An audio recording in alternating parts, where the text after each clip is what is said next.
नमस्कार, मैं अस्मा खान, प्रवक्ता सूरज प्रसाद राजकीय बालिका इंटर कॉलेज झांसी से आपका इतिहास की कक्षा में बच्चों स्वागत करती हूँ।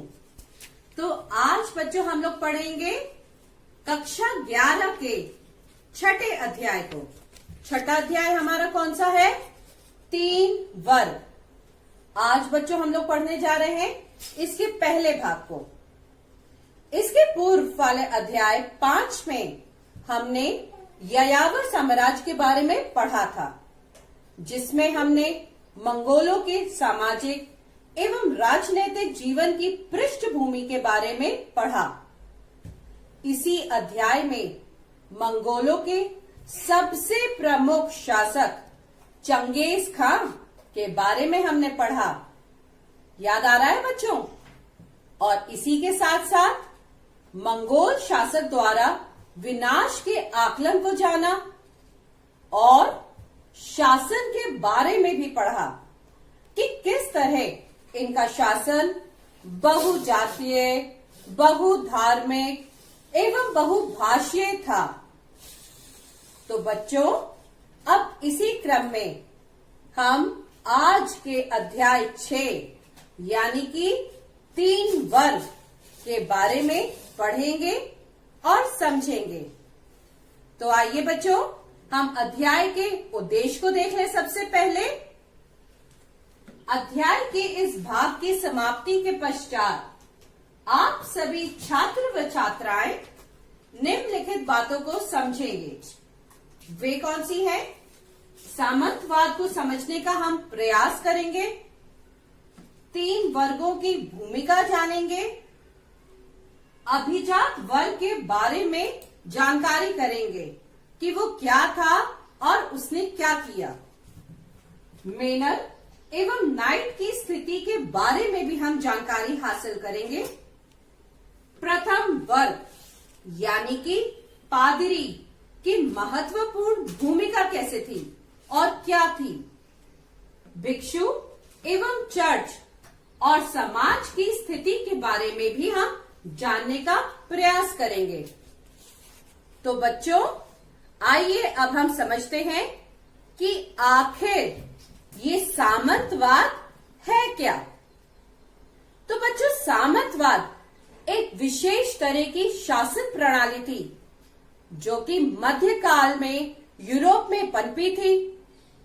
इस शासन प्रणाली में राजा के नीचे सामंत निर्धारित होते थे और इन सामंतों का अपने अपने क्षेत्रों की भूमि पर अधिकार होता था। साथ ही सभी सामंतों की कुल भूमि को मिलाकर राज्य बनता था, जिस पर उसका कानूनी अधिकार होता था। और ये सारा अधिकार किसके पास था? राजा के पास होता था। राजा के अधिकार वाली भूमि को सामंत अपनी संपत्ति की तरह प्रयोग करते थे तथा इसके बदले राजा को आर्थिक और सैन्य सहायता भी देते थे। और इस शासन व्यवस्था की सबसे बुरी बात बच्चों ये थी कि कृषक और मजदूर वर्ग इस व्यवस्था में पूरी तरीके से सबसे आर्थिक रूप में पीड़ित हो गए थे। वो क्यों? क्योंकि इन्हें राजा के साथ साथ सामंतों के न्याय अन्याय भी सहने पड़ते थे। सबसे ऊपर राजा था, राजा के नीचे सामंत, और कृषक और मजदूर क्या हो गए थे? वे पूरी तरीके से पीड़ित हो गए थे। इसी के बाद सामंतवाद फ्यूड शब्द से बना है, जिसका अर्थ होता है भूमि का एक टुकड़ा। जैसा कि बच्चों अभी मैंने आपको समझाया, सामंतवाद कृषि उत्पादन को इंगित करता है, ठीक है, जो कि सामंत और कृषकों के बीच संबंधों को दर्शाता है। तो बच्चों आगे हम ये देखें कि फ्रांस के प्रारंभिक सामंती समाज के 2 लक्षण थे। अब वे 2 लक्षण किस प्रकार और क्या थे? फ्रांसीसी समाज मुख्य रूप से 3 वर्गों में विभाजित था। वे 3 वर्ग क्या? पहला पादरी वर्ग, दूसरा अभिजात वर्ग और तीसरा कृषक वर्ग। अब पश्चिमी चर्च के अध्यक्ष पोप होते थे और कैथोलिक चर्च से संबंध भी रखते थे वे। चर्च एवं पादरियों पर राजाओं का नियंत्रण नहीं रहता था। जो अभिजात वर्ग था वो राजाओं पर निर्भर रहता था, किंतु जो तृतीय वर्ग थी उसकी स्थिति अत्यंत दयनीय हो गई थी। जो कृषक अपने खेतों के साथ साथ लॉर्ड के खेतों पर भी काम करते थे। कृषक लॉर्ड को श्रम सेवा प्रदान करते थे और बदले में वे उन्हें सैनिक सुरक्षा देते थे। तो बच्चों, संसार में सबसे पहले या सर्वप्रथम सामंतवाद का उदय फ्रांस में हुआ। कहाँ हुआ? फ्रांस में हुआ। किसान अपने खेतों पर काम के रूप में सेवा प्रदान करते थे और जरूरत पड़ने पर वे उन्हें सैनिक सुरक्षा भी प्रदान करते थे। इसी के बाद हमारी अगली स्लाइड है 3 वर्ग के बारे में। फ्रांसीसी पादरियों की अवधारणा के अनुसार कार्य के आधार पर समाज 3 वर्गों में विभाजित था। अभी मैंने आपको बताया था, खुद से याद करने की कोशिश करिए बच्चों एक बार। 3 वर्ग क्या थे? सिंपल है, मैं समझ रही हूं आपको आ रहा है।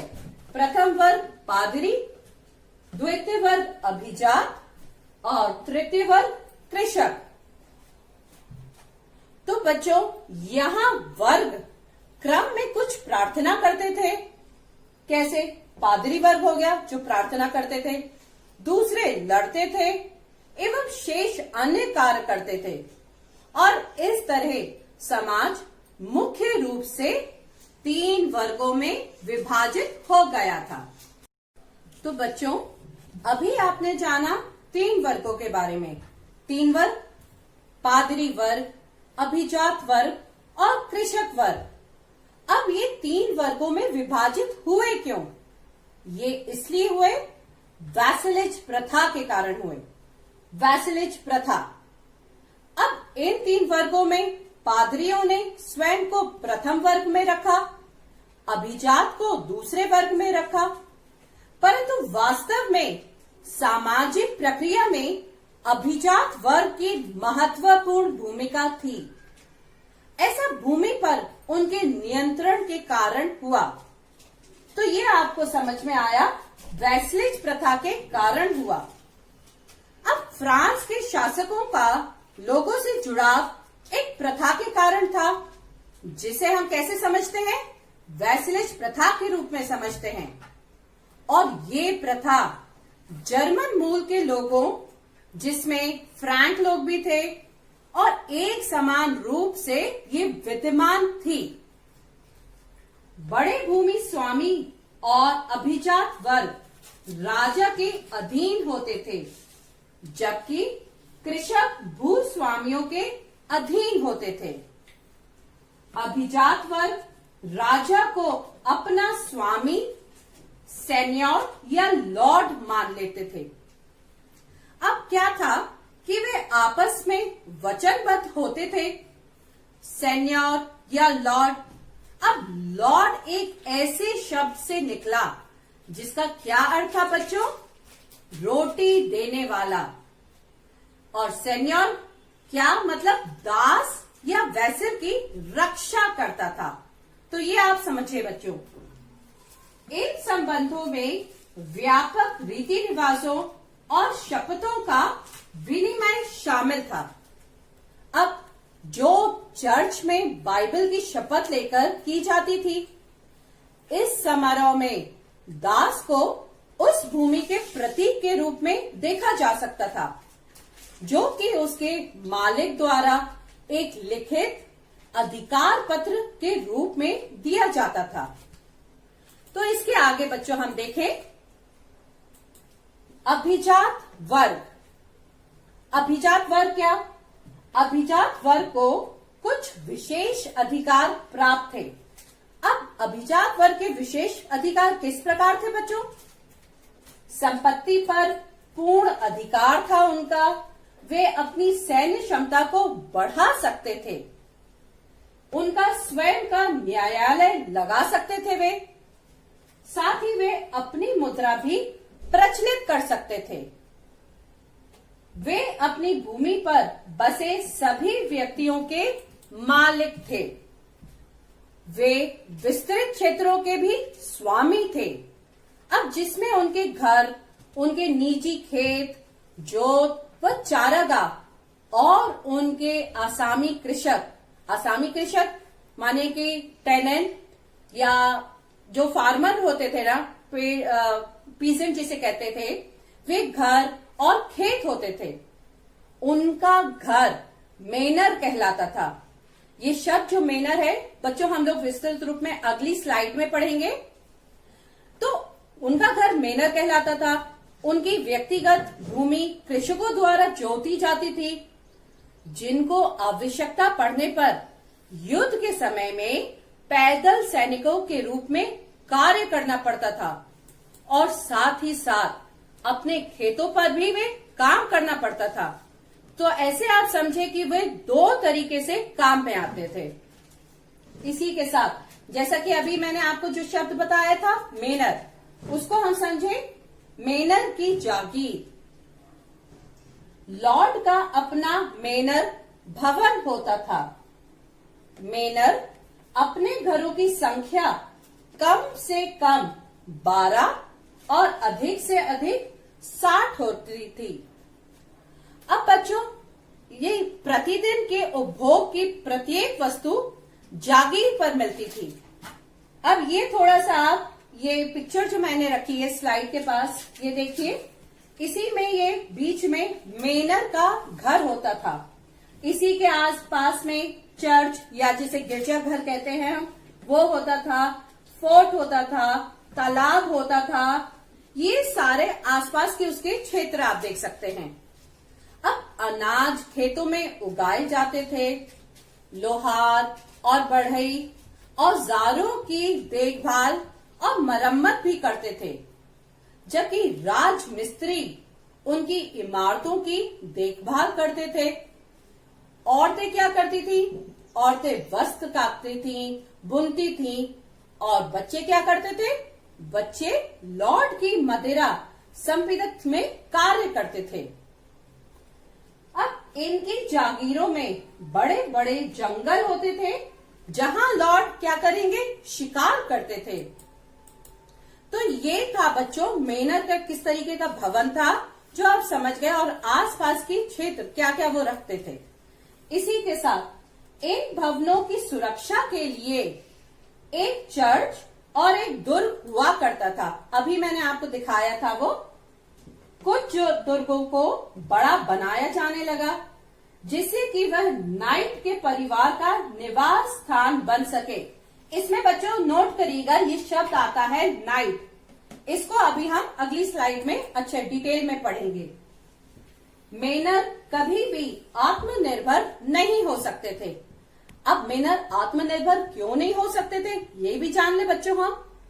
वो इसलिए क्योंकि उन्हें नमक, चक्की का पाट और धातु के बर्तन बाहर के स्रोतों से प्राप्त करने पड़ते थे। ऐसे लॉर्ड जो विलासी जीवन बिताना चाहते थे और महंगे आभूषण खरीदना चाहते थे, जो स्थानीय जगहों पर उपलब्ध नहीं होते थे, ऐसी ही वस्तुओं को उन्हें दूसरे स्थान से प्राप्त करना पड़ता था। तो ये आप समझ गए वे आत्मनिर्भर क्यों नहीं होते थे।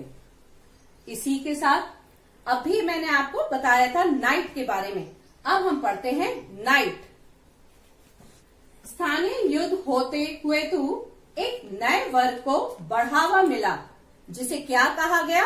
नाइट कहा गया।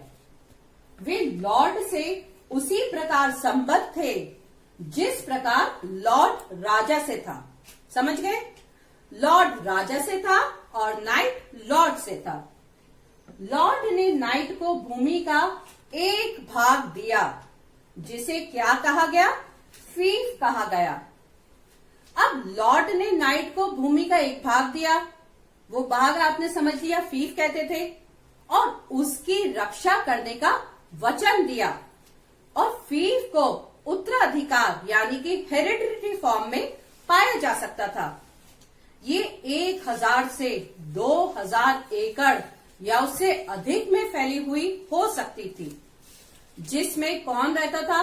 नाइट और उसके परिवार के लिए एक पंचक्की और मदिरा, ये सारी चीजें संपीडक, मदिरा संपीडक जिसे कहते हैं, के अतिरिक्त उसके परिवार के लिए घर, चर्च और उस पर निर्भर व्यक्तियों के रहने की व्यवस्था शामिल थी। तो ये सारी चीजें कितने में थी? 1000 से 2000 एकड़ के बीच। इसी के साथ सामंती मेनर की तरह फीफ की भूमि को कौन जोतते थे? कृषक जोतते थे और बदले में नाइट अपने लॉर्ड को एक निश्चित रकम देता था। इसी के साथ नाइट अपनी सेवाएं अपने अन्य लॉर्ड को भी दे सकते थे। अब 12वीं सदी में जो गायक थे वे फ्रांस के मेनरों में वीर राजाओं और नाइट्स की वीरता की कहानियां गीतों के रूप में सुनाते हुए घूमते रहते थे। तो ये था बच्चों नाइट्स के बारे में। तो बच्चों अभी हमने पढ़ा नाइट्स के बारे में। अब हम इसके आगे बढ़ते हैं और देखते हैं प्रथम वर्ग पादरी वर्ग। ये पहला वर्ग था ना 3 वर्गों में, उसके बारे में अब हम पढ़ते हैं। इनके पास राजाओं द्वारा दी गई भूमियां थी जिनसे वे कर उगा सकते थे, यानी कि कर ले सकते थे। यूरोप में ईसाई समाज का मार्गदर्शन बिशपों तथा पादरियों द्वारा किया जाता था। अब बच्चों अधिकतर गांव में अपने चर्च हुआ करते थे, जहां पर प्रत्येक रविवार को लोग पादरी के धर्म उपदेश सुनने तथा सामूहिक प्रार्थना करने के लिए इकट्ठा होते थे। आज भी होता है हर संडे को चर्चेस में। वैसे ही प्रत्येक व्यक्ति पादरी नहीं हो सकता था। अब कौन कौन नहीं हो सकता था?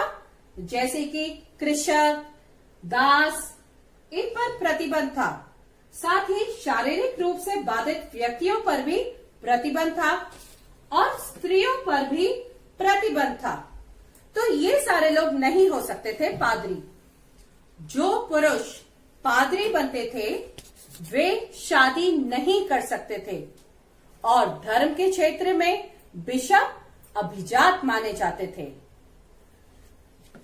यही है, धर्म के क्षेत्र में बिशप अभिजात माने जाते थे।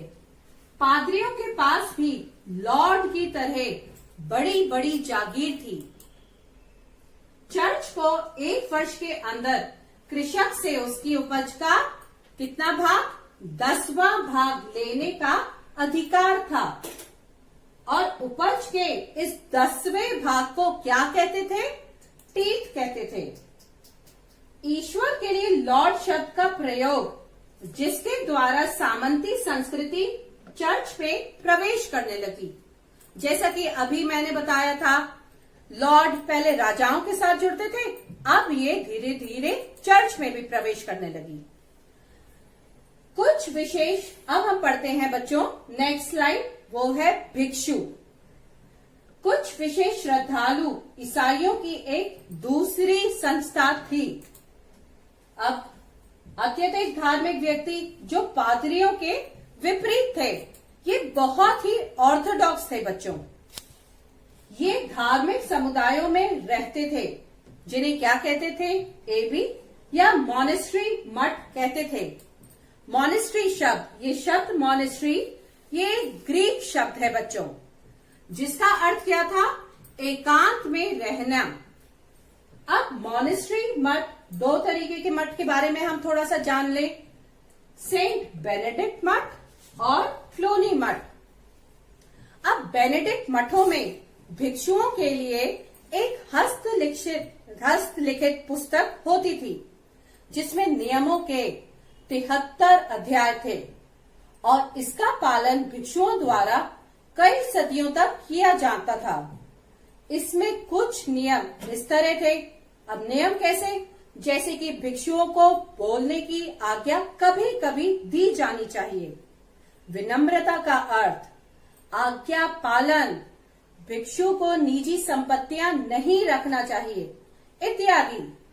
ये कुछ इस प्रकार के नियमों का उल्लेख इसमें मिलता था जो मठ में रहने वाले भिक्षुओं के लिए थे। अब हम देखें, भिक्षु अपना सारा जीवन एबी में रहने और प्रार्थना करने में व्यतीत करते थे। पादरी कार्य के विपरीत भिक्षु की जिंदगी पुरुष और स्त्रियां दोनों ही अपना सकते थे। जैसा पादरी में स्त्रियां नहीं अपना सकती थी, परंतु भिक्षु में स्त्रियां अपना सकती थी। ऐसे पुरुषों को मॉन्क और स्त्रियों को क्या कहते थे? नन कहा जाता था। इन समुदायों ने कला के विकास में भी योगदान दिया और भिक्षुओं के कुछ समूह जिन्हें फ्रायर कहते थे, उन्होंने मठों में न रहने का निर्णय लिया। तो बच्चों, अब हम पढ़ते हैं चर्च और समाज के बारे में। चमत्कार यानी कि लोगों से जुड़े चमत्कार और रीति रिवाजों से विश्वास का जुड़ा होना। क्रिसमस और ईस्टर कैलेंडर की महत्वपूर्ण तिथियां बन गए थे। अब 25 दिसंबर को मनाए जाने वाले ईसा मसीह के जन्मदिन ने एक पुराने पूर्व रोमन त्योहार का स्थान ले लिया था। बच्चों, इस तिथि को गणना सौर पंचांग यानी कि सौर पंचांग क्या, सोलर कैलेंडर के आधार पर की गई थी। ईस्टर ईसा मसीह के शूल रोपण और उनके पुनर्जीवित होने का प्रतीक था, परंतु उसकी तिथि निश्चित नहीं थी क्योंकि इसने चंद्र पंचांग पर आधारित एक प्राचीन त्योहार का स्थान लिया था जो लंबी सदी के बाद बसंत के आगमन का स्वागत करने के लिए मनाया जाता था। अब बच्चों, परंपरा रूप से उस दिन प्रत्येक गांव के व्यक्ति अपनी भूमि का दौरा करते थे और बाद के आने वाले काल में उसे पैरिश यानी कि एक पादरी की देखरेख में आने वाला क्षेत्र कहने लगे। अब बच्चों, तीर्थ यात्रा ईसाइयों के जीवन का एक महत्वपूर्ण हिस्सा था। इसी दौरान बहुत से लोग समाधियों या बड़े बड़े गिरजाघरों की लंबी यात्राओं पर जाते थे। अब हम बच्चों पढ़ते हैं तीसरा वर्ग, किसान, स्वतंत्र और बंधक के बारे में। ये वर्ग ऊपर के दो वर्गों का भरण पोषण करता था। काश्तकार यानी कि किसान दो तरह के होते थे। वे कौन कौन से? पहला स्वतंत्र किसान और दूसरा कृषिदास। अब हम जाने स्वतंत्र किसान क्या थे। ये अपनी भूमि को लॉर्ड के अधीन देखते थे। पुरुषों का सैनिक सेवा में योगदान आवश्यक था। ये पहले भी मैंने बताया, कृषि भी करते थे और सैनिक सहायता भी करते थे। ये लोग सप्ताह में कम से कम 3 दिन या उससे अधिक दिन सेवा करते थे। इस श्रम से हुए उत्पादन को श्रम अधिशेष कहते थे, जो सीधे लॉर्ड के पास जाता था। एक प्रत्यक्ष कर क्या था? टैली, जिसे राजा कभी कभी कृषकों पर लगाते थे। और दूसरा अब हम पढ़ते हैं, स्वतंत्र तो पढ़ लिया अब हमने, अब हम पढ़े कृषि दास के बारे में। ये जिस भूमि पर खेती करते थे वह लॉर्ड के स्वामित्व में होती थी। समझे आप? इसके लिए उन्हें कोई मजदूरी नहीं मिलती थी और वे लॉर्ड की आज्ञा के बिना जमीन नहीं छोड़ सकते थे। कृषि दास के जीवन के विभिन्न पहलुओं का निर्धारण लॉर्ड के द्वारा किया जाता था। अब हम बच्चों, ये हमने पूरा पढ़ लिया कृषि के बारे में। ये पूरा हमारा भाग भी कंप्लीट हो गया है। थोड़ा बच्चों हम संक्षेप में जान लें हमने क्या क्या पढ़ा और क्या जाना। हमने अध्याय के इस भाग में क्या जाना, सामंतवाद के बारे में जानने का प्रयास किया। फ्रांसीसी समाज में निहित 3 वर्गों की भूमिका के बारे में हमने पढ़ा। 3 वर्ग, पादरी, अभिजात और कृषक। अभिजात वर्ग और पादरी वर्ग के बारे में हमने डिटेल में पढ़ लिया। मेनर तथा नाइट की स्थिति को समझने का भी हमने प्रयास किया। क्या मेनर थे, क्या नाइट था, भिक्षु एवं चर्च और समाज की कैसी स्थिति थी, ये सभी हमने जानकारी हासिल कर ली। और समाज के तीसरे वर्ग यानी कि किसान और किसान स्वतंत्र व बंधक, इन दोनों के बारे में हमने डिटेल में जान लिया है बच्चों। तो बच्चों, जैसा कि मैं आपको कहती हूँ कि एग्जाम में किस तरीके के प्रश्न आएंगे ये भी बच्चों हमें जानना आवश्यक है ना। तो उसका भी मैं एक एग्जाम्पल आपके लिए लेके आई हूँ। वो क्वेश्चन देखिए और किस दिशा में उसका आंसर हम लिखेंगे वो भी जानिए। फ्रांस के प्रारंभिक सामंती समाज के 2 लक्षणों का वर्णन कीजिए। इसका आंसर किस तरह से होगा? फ्रांस के प्रारंभिक सामंती समाज के 2 लक्षण निम्नलिखित हैं। फ्रांसीसी समाज मुख्य रूप से 3 वर्गों में विभाजित थी, पादरी वर्ग, अभिजात वर्ग और कृषक वर्ग। पश्चिमी चर्च के अध्यक्ष पोप होते थे और कैथोलिक चर्च से संबंध रखते थे तथा पादरियों पर राजा का नियंत्रण नहीं होता था। अभिजात वर्ग राजा पर निर्भर रहता था, किंतु जो तृतीय वर्ग था उसकी स्थिति अत्यंत दयनीय थी। संसार में सर्वप्रथम सामंतवाद का उदय कहाँ हुआ? फ्रांस में हुआ।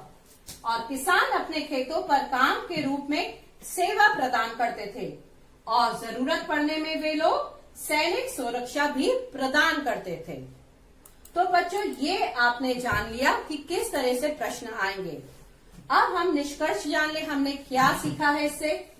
हमने एक ऐसी व्यवस्था के बारे में पढ़ा जिसमें समाज में विभिन्न वर्ग थे, किस तरह इन वर्गों में विशेष अधिकार के माध्यम से भिन्नताएं विद्यमान थी और इन्हीं सामाजिक असमानताओं के कारण फ्रांसीसी समाज की सामाजिक, आर्थिक और राजनीतिक जीवन के बारे में हमने जानने का प्रयास किया। साथ ही चर्च और समाज की स्थिति को भी हमने समझा। तो बच्चों, इसी के साथ साथ हमें कुछ होमवर्क भी करना चाहिए। आप सभी के लिए एक प्रश्न का तो मैंने आंसर आपको बता ही दिया, वो तो आप कर लीजिएगा। इसके साथ साथ बच्चों 2 प्रश्न और मैं दे रही हूँ इसके अलग, वो भी आपको करना है। पहला तो वही है, फ्रांस के प्रारंभिक सामंती समाज के 2 लक्षणों का वर्णन कीजिए। दूसरा प्रश्न, मध्यकालीन मठों के प्रमुख कार्य कौन कौन से थे? ये आपने करा है, अभी पढ़ लिया, आप कर लेंगे, कोशिश करिए। और तीसरा, नाइट एक अलग वर्ग क्यों बने और उनका पतन कब हुआ? ये भी आप करिएगा, सब आता है आपको बच्चों। तो बच्चों, इसी के साथ आगे के भाग में हमें क्या पढ़ना है थोड़ा सा आप पढ़ के आइएगा, मैं बता देती हूँ। इसी अध्याय के अगले यानी कि दूसरे भाग में हम पढ़ेंगे कि किस तरह सामंतवाद का विकास 11वीं सदी में इंग्लैंड में हुआ। साथ ही सामाजिक और आर्थिक संबंधों को प्रभावित करने वाले कारकों को हमें जानना है। पर्यावरण, भूमि का उपयोग, नई कृषि प्रौद्योगिकी के बारे में हम पढ़ेंगे बच्चों। और चौथा वर्ग, नए नगर और नगरवासी, वो 14वीं सदी में आए संकट के बारे में हमें विस्तार में जानना है। तो थोड़ा सा बच्चों आप ये पढ़ के आइएगा और डिटेल में हम आगे की क्लास में पढ़ेंगे। तो मैं आशा करती हूँ आपको ये सब अच्छे से समझ में आया होगा। धन्यवाद।